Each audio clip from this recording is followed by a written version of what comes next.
welcome. I'm Joanna Junak and this is GFN News on GFN-TV. Sweden has the lowest rate of smoking-related mortality in the European Union. In Norway, the government is considering a lifetime tobacco ban and a ban on flavoured vapes. In Denmark, the use of nicotine products among young people has increased in recent years. What are the vaping and smoking situations in each Scandinavian country? And what regulations are enforced?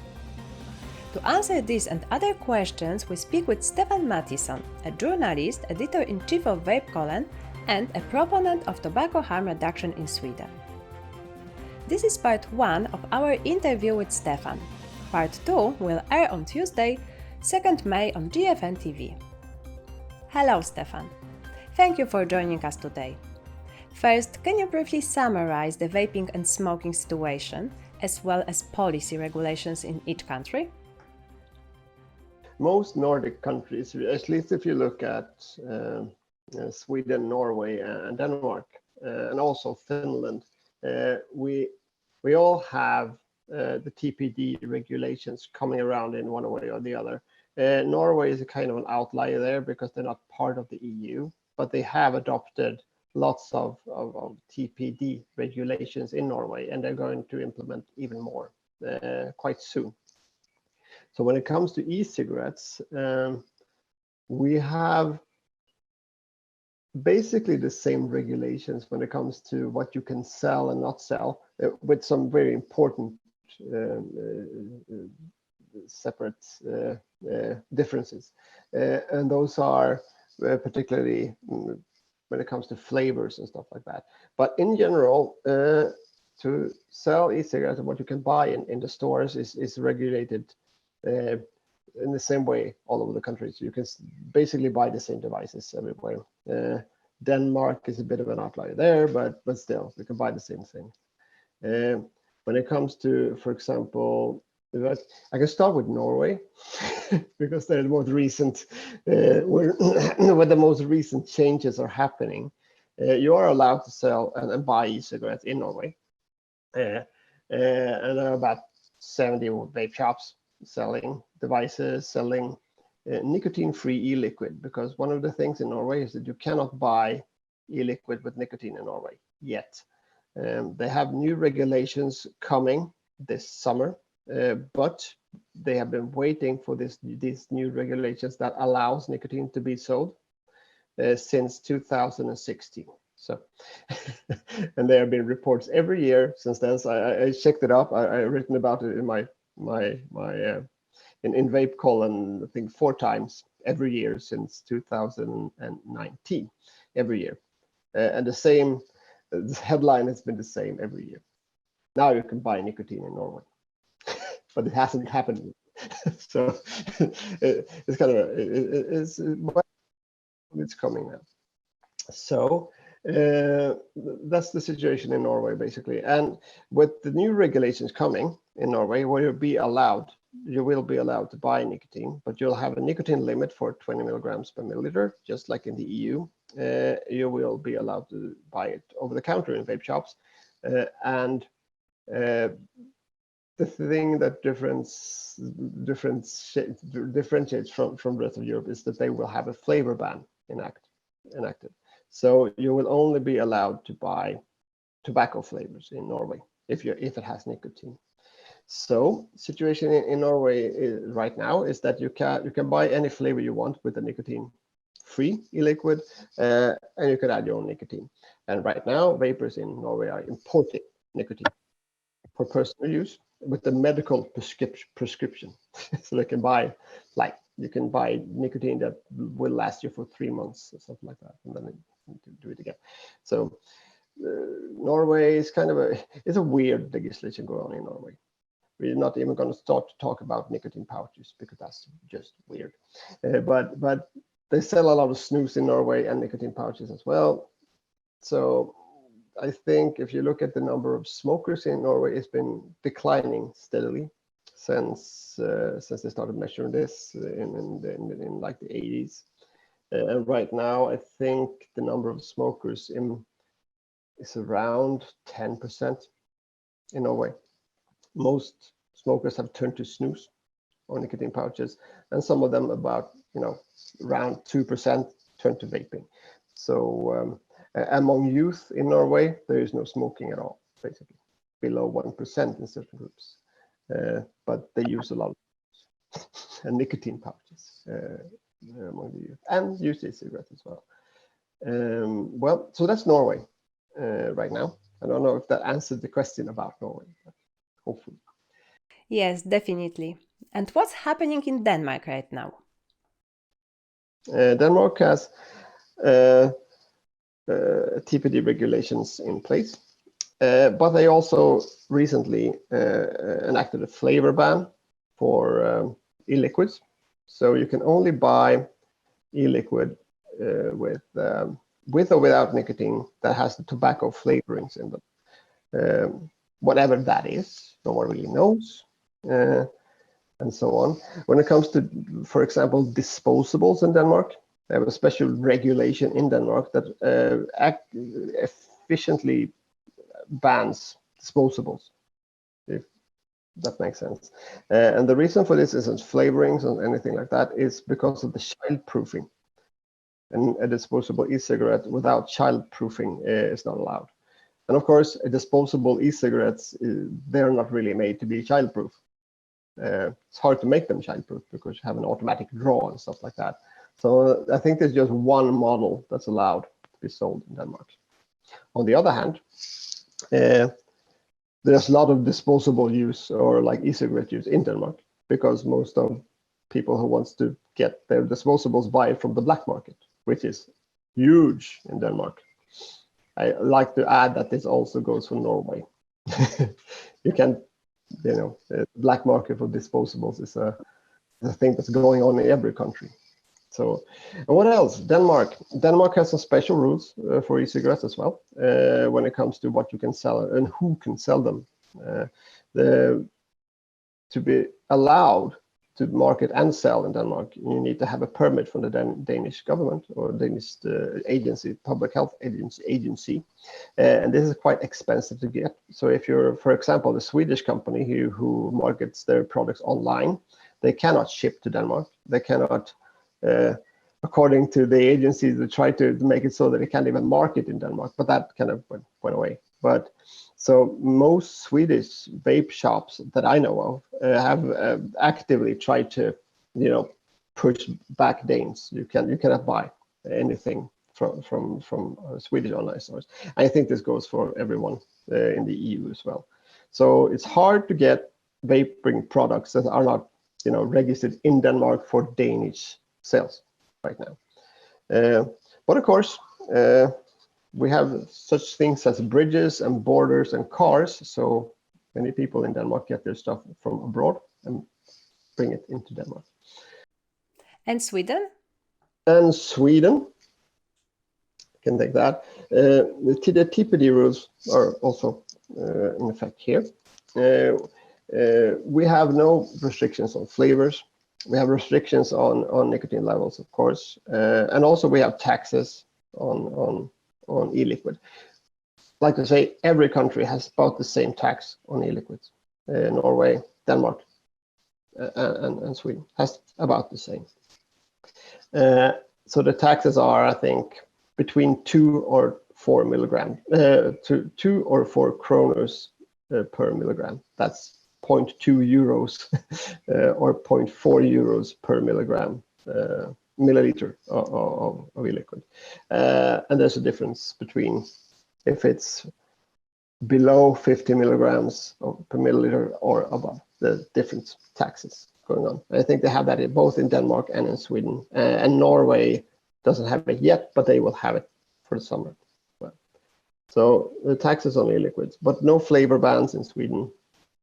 We voted that one down, and apart from that, we have about the same regulations as the rest of Europe, and with restricted sales to minors. You can't buy anything if you're under 18.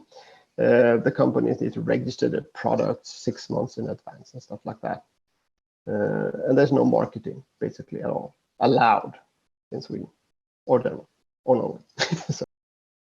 And what do we see in Finland? Finland has a kind of a special regulation because they never allowed flavors in e-liquids except for tobacco flavors, and this was enacted when they implemented the TPD rules. So they never had anything else but tobacco flavors legal in Finland. So that's kind of a different thing. And also online sales of vaping products is disallowed in Finland. You cannot buy anything online. You can't bring it into Finland as well. The border patrols online are really harsh. So Finland has become the DIY country when it comes to vaping.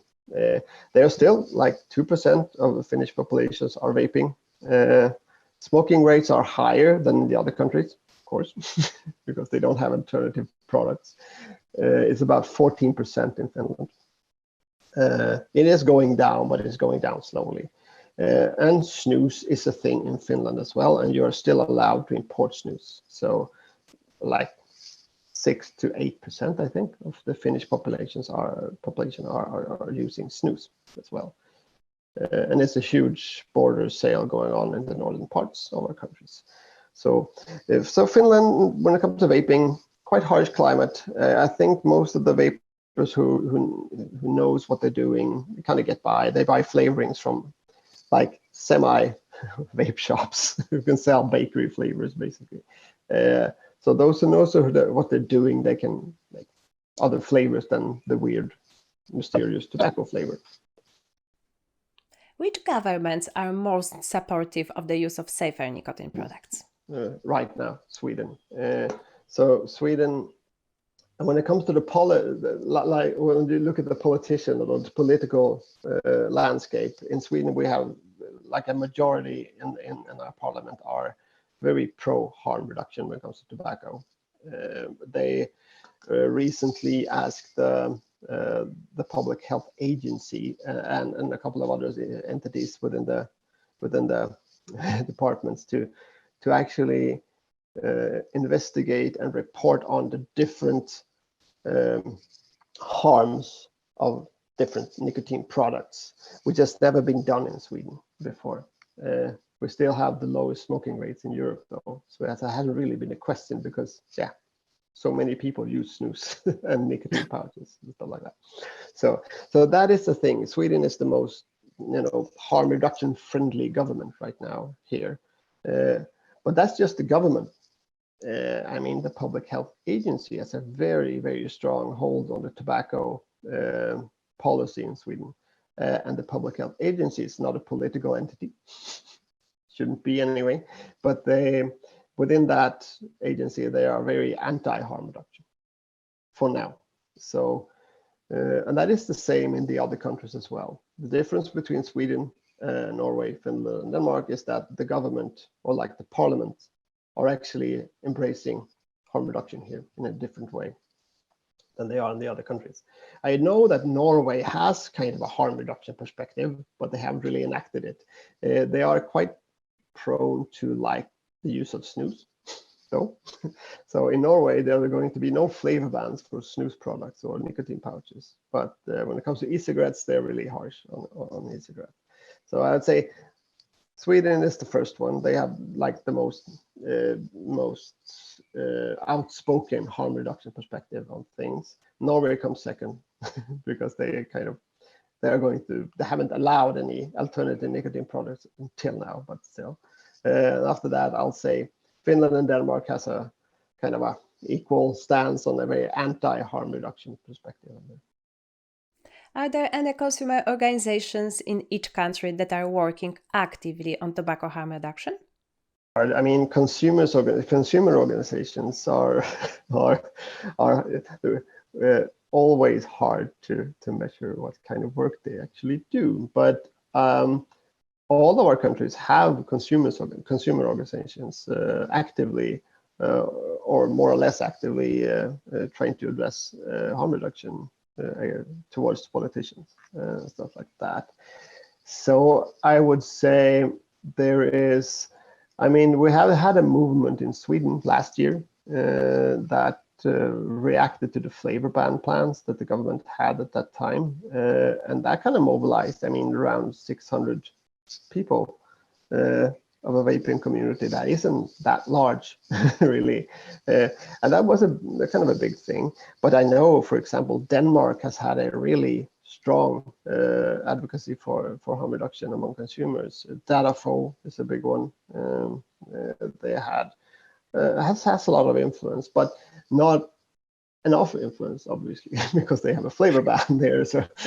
But still, the activity is going. And in Norway as well, they are reacting now to the policy that's being implemented in Norway. So I know they recently have some change of organizational, things, and how the consumer group, the Norsk Dampselskap, is going to work, but they're still active. And in Sweden, for example, we have NNA Sweden, which is an organization that formed a long time ago, but was activated when the flavor ban was coming last year. So last year, the year before that, actually. So, and these organizations, I mean, we do talk between them. I'm a bit active in NNA Sweden as well. I'm on the board, but and the talks are like more of updating each other on what's going on. But we haven't really tried any more dynamic inter-Nordic thing, even though I think that would be interesting to see what would happen. And I think it might happen now that, I mean, the landscape for vaping is changing rapidly now, because just this past year, we've seen vaping going from just being basically local companies selling e-cigarettes and stuff like that, and even nicotine pouches. Nicotine pouches is a different story, but when it comes to e-cigarette, I mean, since the disposable e-cigarette actually really skyrocketed when it comes to popularity, vape shops has been selling them as well. But the format of the disposable e-cigarette has made it a commodity that has been sold in every shop, not just vape shops. And this has finally led to the big entry of the big tobacco company. They have decided that they can actually sell e-cigarettes now, and they are launching disposable e-cigarettes all over Europe. Both PMI and BAT are going for this.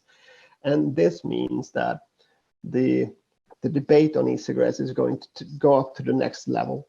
And that means consumer organizations are also going to they need to be on the other level to be able to take the fight when it comes to protecting our consumer rights and availability. Because when the tobacco companies are in this, I mean, it's going to get harsh, because tobacco companies may be very good at selling stuff, but that's the problem.